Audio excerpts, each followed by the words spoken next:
It's always excellent to catch up with RoFlo from MLB Network. Houston's own Robert Flores sits down with me, and we talk about the Astros, Framber, Isak. What hope do the Astros have? We'll see what his take is right now. Yainel Diaz, this is Htown Astros. Hello and welcome to Locked On Astros, your daily Astros podcast. Here are your hosts, Eric the Man Heisman and Brett Htown Wheelhouse Chansey. Hey there, everybody, and welcome into this special edition of Locked On Astros. We got Houston's own Robert Flores from MLB Network. Robert, thank you for joining us. Hey, thanks for having me. Appreciate it. Yeah, definitely. We always love to sit down with you. And I mean, you get a front row seat to a lot of the action. You get to go to a lot of the events. You sit down with a great cast and crew. You sit down with baseball players. So we love what you're doing. Tell us, I mean, you're originally from Houston. Yeah. You're a U of H alumni. Yeah. I went to Dobie High School. Yeah, I went to Dobie High School, graduated in 1988, and then stayed local and graduated from the University of Houston in 1992. And then you just worked your way up into the sporting world. Now, I would say you're one of the most respected voices in the baseball world. So, oh, that's nice of you to say. Yeah, definitely. I appreciate you coming on. And we always have a blast, and I know our fans are elated to have you. One of the things that our fans are not elated about is what happened the other night with Framber and Cesar Salazar. And I guess as the story unfolded, everything's so instant, right? So when you hear something, you tend to react, or I know I react. And then Salazar comes out, and then he says, and then everybody's like, well, but if you really look at it, this is what happened. What was your take on this scenario? And is this something that they have to make sure they take care of? Is this something that can boil over and have a negative impact? Oh, absolutely it can. The one thing that a big part of why the Astros has been so successful, for a decade now is strong leadership in the clubhouse. Let's just take the incident in of itself. Let me begin by saying we don't know. No one knows for sure except Framber what his intent was. Right. He says it wasn't intentional. He says it was just a cross up. We have no choice but to take his word for that. I will say that unfortunately, this is not the first instance where Framber Valdez has let his emotions get the better of him. It is something that he has talked about. He's been very open about seeing a sports psychologist, and that has helped him. But when you look at it and you see him, right after the pitch is delivered and it hits Cesar right in the chest, and he immediately turns around, there's no kind of, you okay? We good? Sorry about that. My bad. Anything like that. So that right there doesn't look great. Can it potentially linger? Absolutely, it can. Jose Altuve is definitely one of the leaders in that clubhouse, especially among the Latin American players. His voice and his actions carry a lot of weight. So I'm sure that Framber's actions have been addressed. And, no one knows for sure except for those that patrol that clubhouse whether or not it's been taken care of. And but we're going to find out, because this team is in a fight for their postseason lives. Because to me, with Cesar Salazar, I guess his limited status, he's still considered, I guess, technically a rookie when you look at games played. But from what I know about him, Robert, of all the pitchers that I've interviewed in the Astros organization, whenever I would ask them, who is your favorite guy to throw to? He is always the guy they pick. So Salazar has a reputation of being respected in the clubhouse. And not only that, the Astros brought back Carlos Correa. And we remember Carlos Correa putting his finger in Framber's chest in the 2020 ALCS when they almost came back and made a valiant effort to back to the World Series that year. You've got him in the clubhouse now. And it sounds like, from what reports are saying, that within the clubhouse, there was a lot of shouting, there was a lot of emotion, but they've got it taken care of. And Salazar came out and said, well, I pressed the wrong button. And a lot of people are discounting that, saying, he's being a company guy.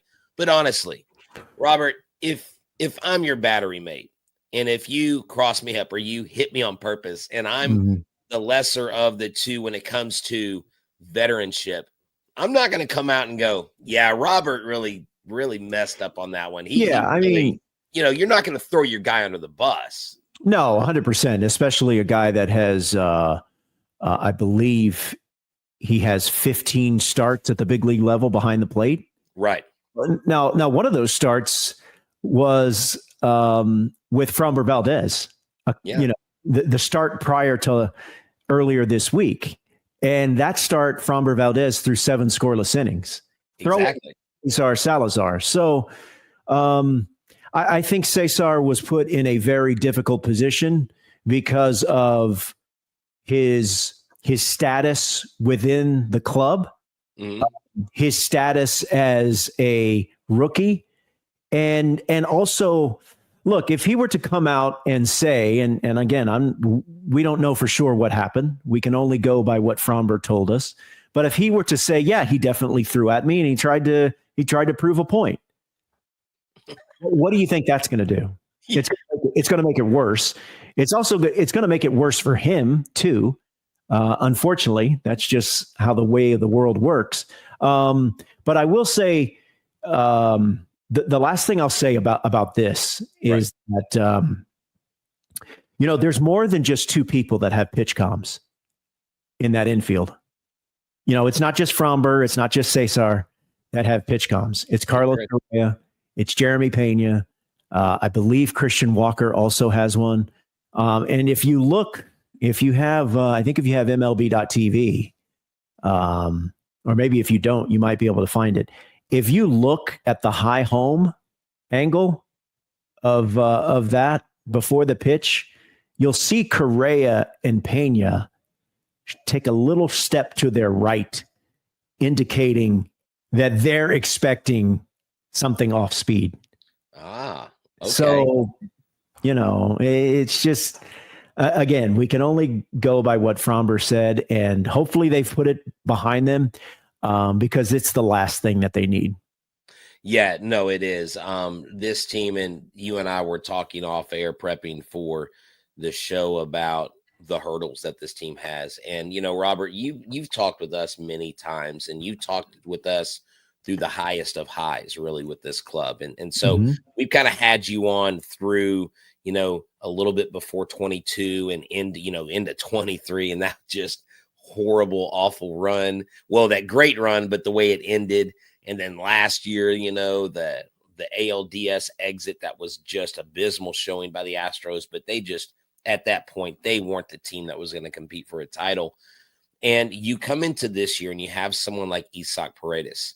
And I want to get your take on him on the other side of this break. Okay. But I want to ask you, because it looks like he's headed to Florida soon. And I need to get your take on whether you think it's absolutely necessary that the Astros have a player like him. But we're going to talk about that after we talk about our friends at Game Time. Everybody, thank you all for stopping by. And this episode is brought to you by Game Time. Go to the Game Time app and use the code LOCKEDONMLB for $20 off your first purchase. Terms do apply. There's nothing like catching a baseball game live. The energy of the crowd, whether Framber has a meltdown or not, it doesn't matter, because actually getting tickets, well, that's the tough part.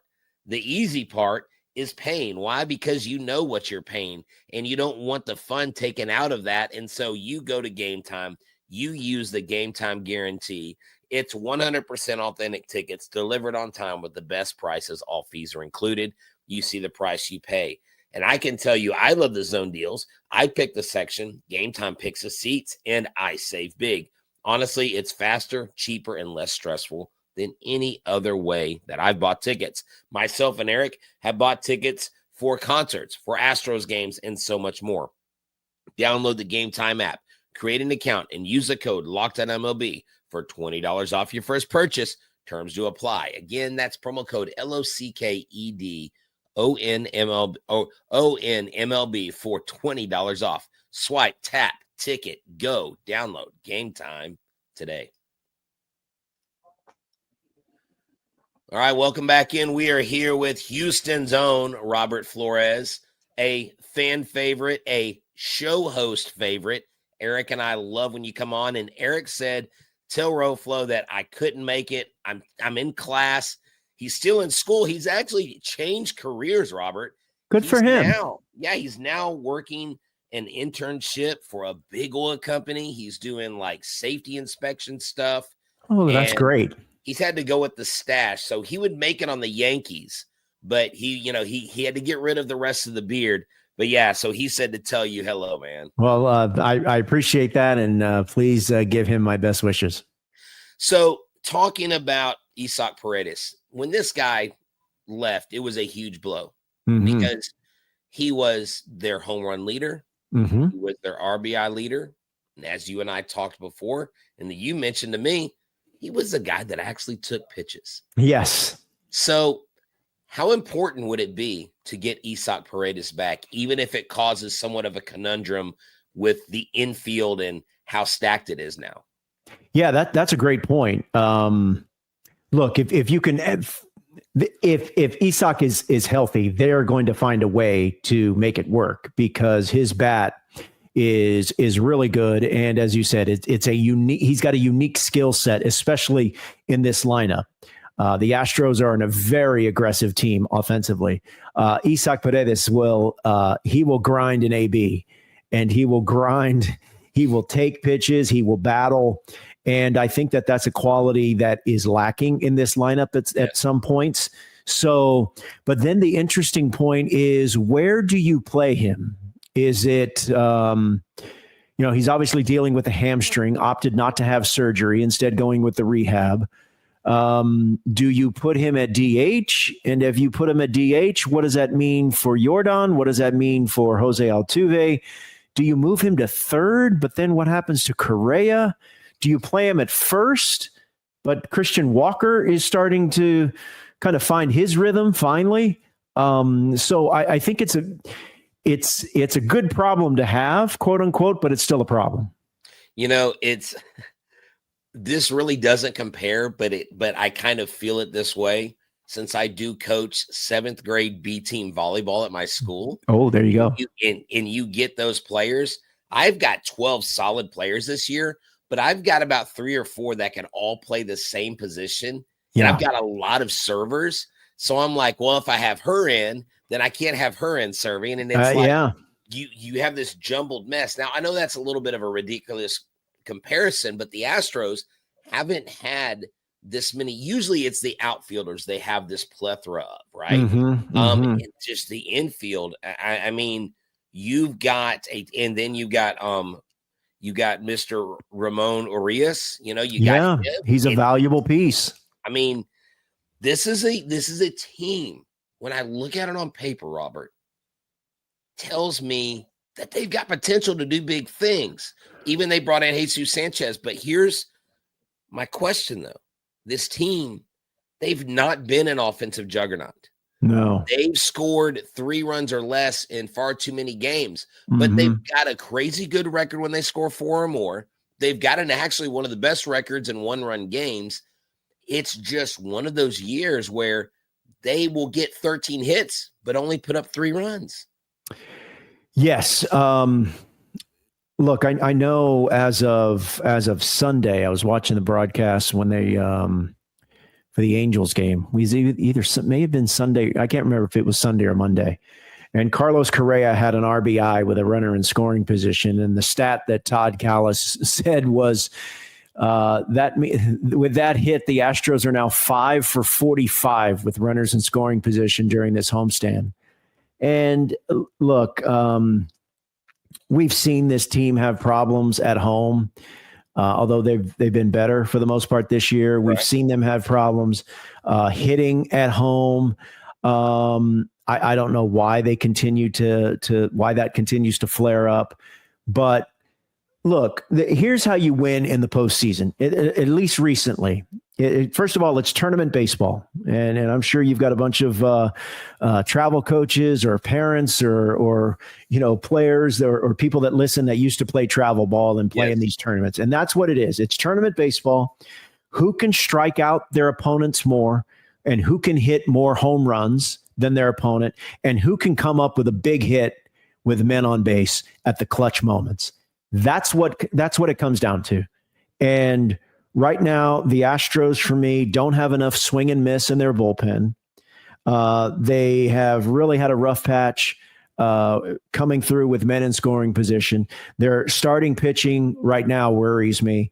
And offensively, I don't even know where they're ranked in home runs, but it's probably not near the top. Yeah. So yeah, it's amazing they've gotten this far. To be quite honest with you, No, it is. And, I always go back to, they've got a clubhouse that believes that no matter what day it is, they can go out there and win. And even if they get trounced, even if they go out and absolutely fail on both the pitching and hitting side, they have an ability to wash these games and put it behind them. Yeah. That's why I think something like going back to the Framber thing, and not to harp on it, is I think a tough pill to swallow because this team seems to be able to put the mistakes in the past behind them. And that's where you need Framber at 31. You need him leading the way. Because, we've seen Hunter Brown have his hiccups. And Hunter Brown's been one of the best, one of the top 5 pitchers in the AL by far. But he's had his issues. Jason Alexander has been a revelation for this team. I mean, if you would have told me, Robert, that at the beginning of the year, you had a crystal ball and you said the Astros will pick up a guy from waiver wire. Yeah. Named Jason Alexander from the Athletics, and he's going to be one of the best pitchers in 2025 for the Astros, I'd be like, there's no way. Mm-hmm. What are you on? Like, what is it that you're on that you're believing something like that? And Jason Alexander I guess he almost has he didn't really have a whole lot of pressure on him because, he's still just kind of quote unquote Jason Alexander, but he's been phenomenal. Jesus Sanchez has heated up lately. Christian Walker has gotten better. You would like to him got off to a much hotter start. Yeah. But yeah, I mean, this team has just been so up and down. Let me ask you about Yainer Diaz. Diaz, one of our favorite players, one of my favorite players. I get to talk to him just about every season. And he just this year has been really, really bad at the plate. He can't get it out of his head. The swing and miss stuff is really, really bad. I mean, do you think Yainer, this year, is he just going to continue this? Or do you think he's capable? Is a player capable in September to sure. come out of it and get hot? Yeah, absolutely. And that's why we've seen, I keep going back a couple of years ago. No one would have thought at this time that the Diamondbacks and Rangers were going to the World Series. True. No one would have thought this time last year that the Tigers would go into Minute Maid and sweep the Astros in a playoff series. So anything is possible. You just got to get in. Right. But like I detailed earlier, there are some serious questions about this team right now. And should they be fortunate enough to make the postseason? That doesn't mean, however, that that those questions can't be solved, that someone can't step up, that someone can't get hot for 2 weeks, that an unlikely source, gets scorching hot. You just don't know. And that's the beauty of baseball. That's the beauty of sports. But as we sit now, there's some big time question marks with this team. But, I think it helps. One thing that helps is I think the American League as a whole is wide open. Really, I think the entire league itself is wide open. Yes, the Dodgers are a heavy favorite. Yes, the Phillies are also a juggernaut. But I could name probably about 6 to 7 other teams that have a legitimate chance of making it to the World Series and winning it. And how many times, and we'll talk more about this on the other side of the break, and how many times have we gotten to the postseason? And I remember in 21, I remember doing a show with the Locked On Braves host, Jake Mastriani. I said, what's your World Series pick? He said 4-1 Astros. I mean, nobody had the Braves winning that series. And we'll talk more about that on the other side of this when we hear from our friends at Upside. All right, y'all, you got to get to Upside. Why? Because it's a free app. You can download it, and you like saving money, right? Well, right now, if you use my special code SEASON, you'll get 25-cent per gallon bonus. That's right. Get real cash back every time you fill up with the free Upside app. Simply download the app, go to the Apple or Google Play Store, and start earning cash at the pump today. This limited promo code is SEASON. You get the extra 25 cents back per gallon on your first fill up. You could make up to $300 a year just from buying the gas you already needed. You can also get cash out anytime, or you can basically you could have that go to PayPal, an e-gift card for Amazon, and so much more. So don't let this offer drive by on you. Don't let it get away from you. Download the free Upside app now using the limited time promo code SEASON for a limited time 25-cent per gallon bonus. That's promo code SEASON. Offers vary by user and location. Go to upside.com for terms and conditions. We thank you for making us your first listen every single day. I'm Htown Wheelhouse, one half of Locked On Astros. Eric the Man Heisman is not here, but we have Robert the Man Flores here, the U of H Cougar alum. Now, you know, the Cougars got off to a good start in the football season, 27-0. Mm-hmm. I don't know how much fortune is going to be coming their way football-wise, but in basketball, they're another early season favorite. Are you excited about this basketball team and what Kelvin Sampson continues to do recruit-wise? Oh, absolutely. Look, what Kelvin Sampson and his family have done for the University of Houston and the University of Houston basketball program is amazing. Their loss earlier this spring to Florida was heart-wrenching. It was disappointing. But look, they have the chance to get back, and they have on paper, they have a very good chance to get back, but it's very difficult. And to get back there, even, much less win at all. The competition is fierce. There are so many good teams in the country, but I think Houston has as good a chance as any. Definitely. As we continue this conversation with the Astros, I do kind of want to take a little bit of a turn here because I want to ask you about Joe Espada. Fans' opinions about managers are so fickle, right? A manager can go out there and the Astros can lose a game with a bunt or get thrown out on a base or, do something wrong. And, Joe Espada's got to go. And then, you could have this lineup that he puts out there and they just hit everything. And they're like, wow, that was a great lineup. What is your take? What is the baseball world's take on Joe Espada, the job he's done, what he's had to deal with, and where they are? Like you said, it's surprising to some people that they are where they are at this point in the season.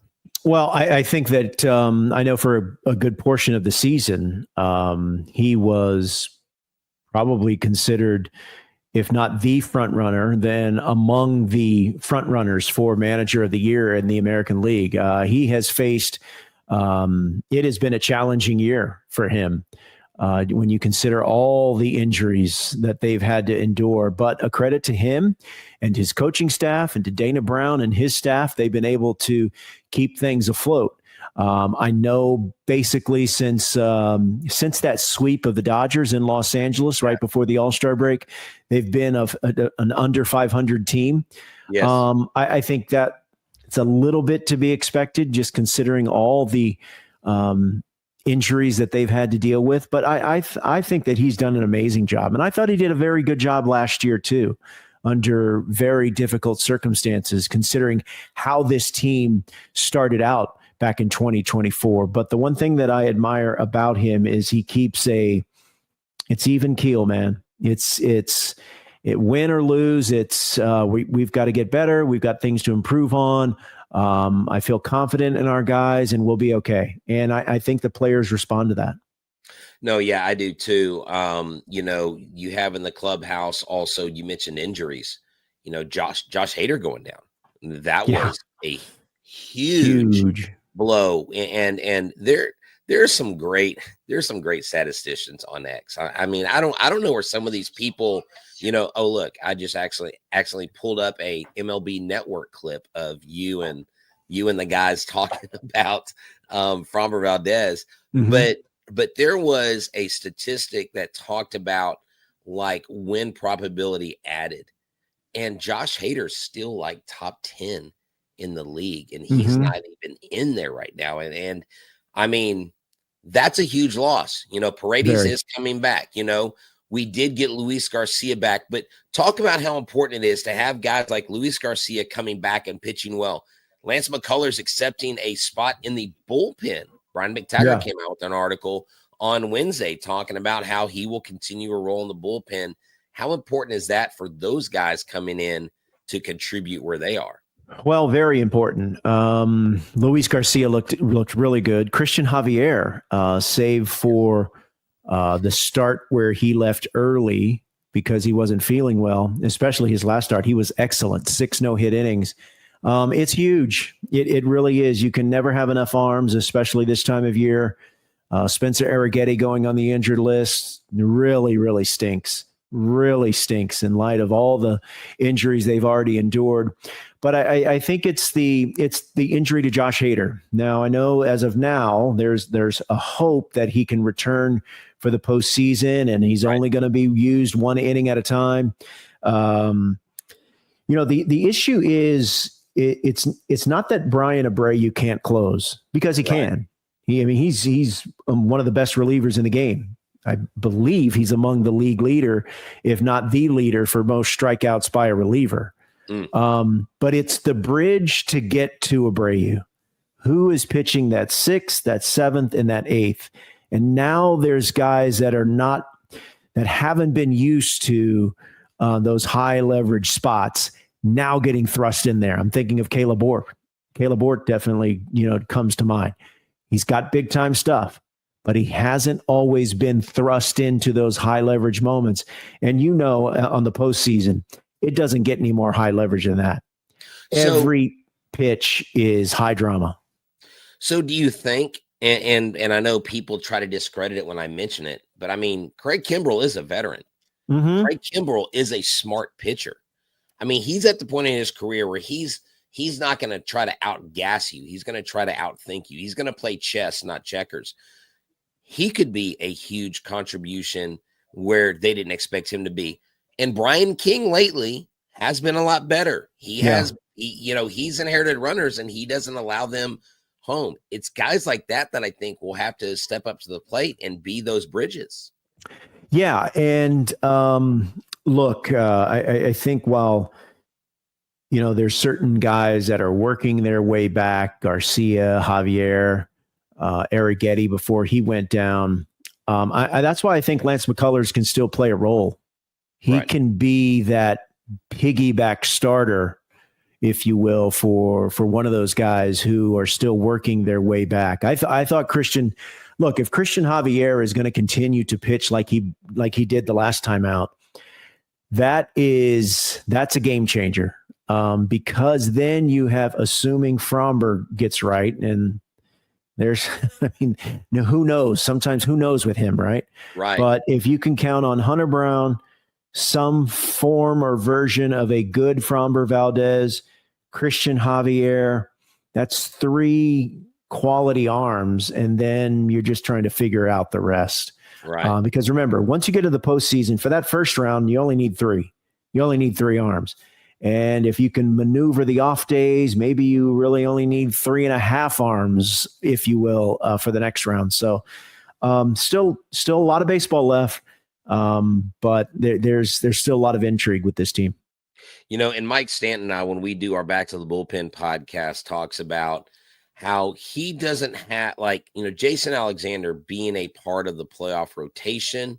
He said he can see it, But Jason Alexander's goal the rest of September is to make the decision very difficult on the Astros pitching staff of who they're going to throw. And he could be one of those guys that is a piggyback starter for someone like a Lance McCullers, because those guys have different arsenals. And so I would absolutely love to see that. But I think once you get in, like you say, because it's funny, you and Mike Stanton have the same thoughts on this. Once you get in, that's the hard part. Once you're there, all bets are off. Anybody can win. Yes, there's so many World Series winners that you've talked about over the years, that I've talked about over the years, that we didn't anticipate them winning anything, and they got there, and they got to the playoffs, and they made it. I mean, Washington Nationals being one. Yes, Washington Nationals. But I mean, look, and then the freaking Blue Jays right now, and George Springer is playing like he's 22 again. Yeah, he's on one right now. He's on. Yeah, fire. so it's wide open, particularly the American League. Astros just need to worry about getting in and getting hot and take it from there. Robert, I do appreciate you joining us. I'm definitely one of the leading voices in all of baseball. Tell everybody where they can find you. I'm sure they catch your show, but maybe there's someone here who hasn't caught your show. Yeah, MLB Central airs Monday through Friday on MLB Network at 9 a.m. Houston time, Central time, 10 a.m. Eastern. It's myself, it's Mark DeRosa, who played for 13 years in the show, and Lauren Shahadi, and we have a good time and talk a lot of baseball, talk nothing but baseball. But we have a lot of fun, and we're going to be on through the World Series, so we can't wait. I love the banner. I love the banter you have with those two, especially with Lauren, whenever y'all are going from like place to place and she's doing her notes and you're giving her a hard time. Y'all have some of the best chemistry on camera. Oh, thank you. And we love it. And what everybody from Houston knows that you're from Houston, because you're very proud. You're very much Htown. So before we get out of here, I got to ask you. Yeah. Do you think the Texans have a shot against the Rams? I think they have a shot. I need that offensive line to be much better, and I need C.J. Stroud to be much better. Joe Mixon being out for the first 4 weeks is less than ideal, but hey, it's the rock. Just give Chubb the rock and Woody Marks and Damian Pierce, and let's have at it. But Nico needs to be special, and C.J. Stroud needs to be special too. Definitely. Well, you know what? Once again, thank you so much. It's always a pleasure you joining us. For everybody here at Locked On Astros, myself, Eric the Man Heisman, and our friend Robert Flores. Y'all have a good one, and make sure you check him out on MLB Network. You can't go wrong. And if you have a DVR, record it. If you're not at home, record that helps Watch too. it when you get home. So y'all have a good one. We're out. Go Stros.